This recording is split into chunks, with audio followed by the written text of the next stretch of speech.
Hello guys, welcome you back to Global Education Zone. And today in this episode, we are going to be dealing with the World Wide Web. So when we talk about the World Wide Web is basically it's a system of interconnection of several computers all over the world, forming a web site, a web page, and all the rest. And basically today we have a new job known as web development. And web development, it involves the process by which individuals develop websites for bodies, corporations, governments, and others. So basically, we have all these new concepts because of the internet which was introduced, and because of this, we have a lot of opportunities nowadays. So what is the World Wide Web all about? So let's talk about that today.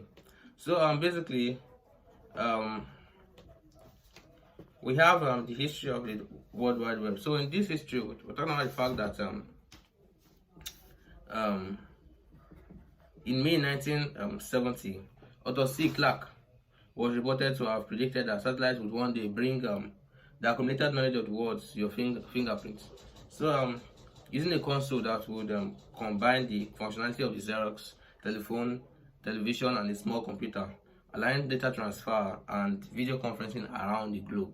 So, in this concept, we're talking about the possibility where some people were predicting that these the early electronics technology was going to allow us to transfer our knowledge, information, resources from one place to another wirelessly without the aid of moving around physically.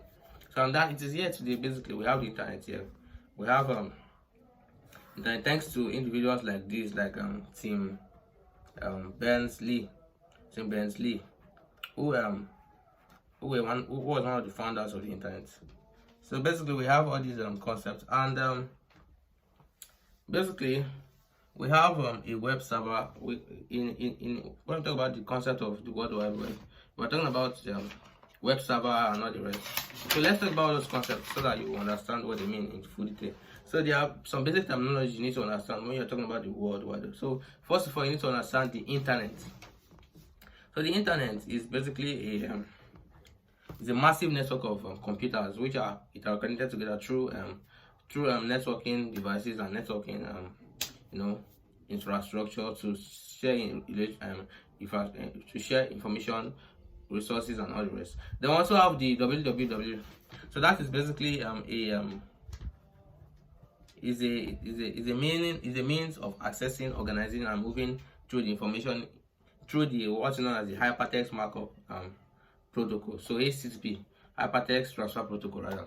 So that's the protocol by which we transfer. So we're going to talk about that soon. So we also have the website. So what's a website? A website is basically it's a collection of documents or pages, the first of which is called a homepage on the World Wide Web, to provide information about and or to promote a product or services. So basically that's what that's what a website is. Then we also have the web page. Now, a web page is basically one aspect of a website, basically. So, a web page is one of the pages that make up an entire website. We also have the homepage. Homepage is the first page of a website. So, it's a homepage is basically the first web page of a website.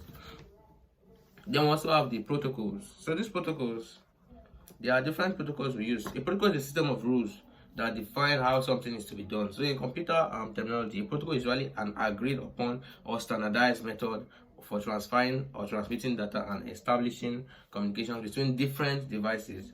So and just as two humans need to have a common language, so that's the same way computers have to have a common language. For example, computers over the web, they transfer information which are transmitted through a common interchange language known as JSON.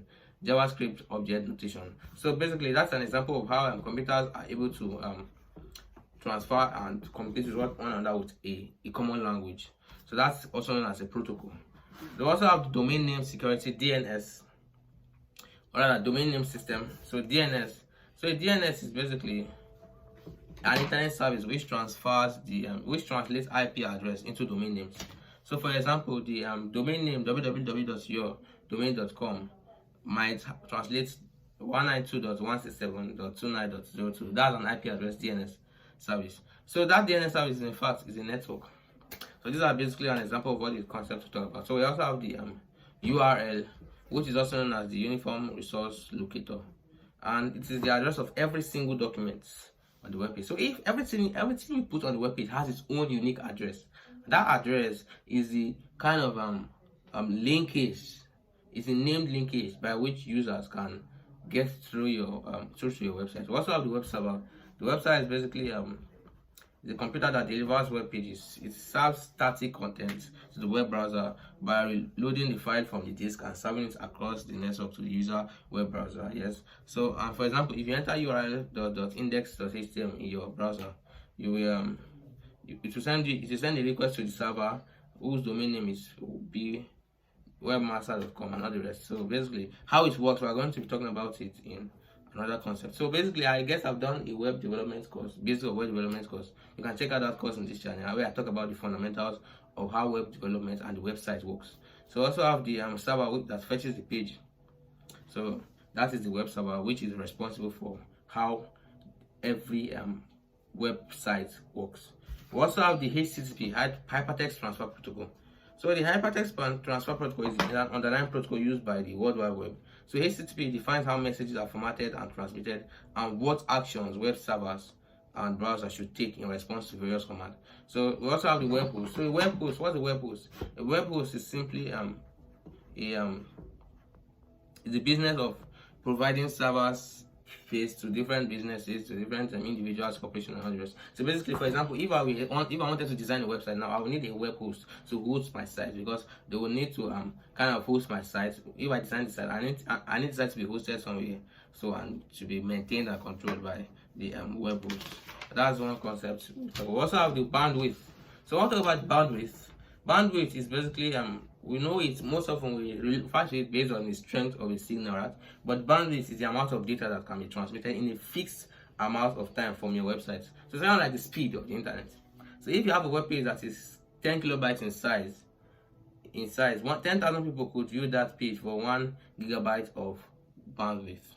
So basically, normally the connection that brings that loads web pages for you from through your phone are brought through a broadband. So that is the kind of bandwidth that is used by the internet service providers of today, like Airtel, Glo, and others.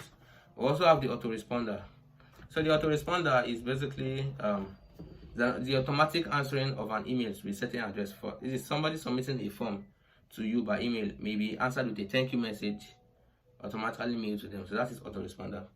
So basically, we have these different concepts, and there's a concept we'll talk about here. Is basically the fact that this World Wide Web, you need protocols and languages. So one language that is used for the World Wide Web is the HTML language.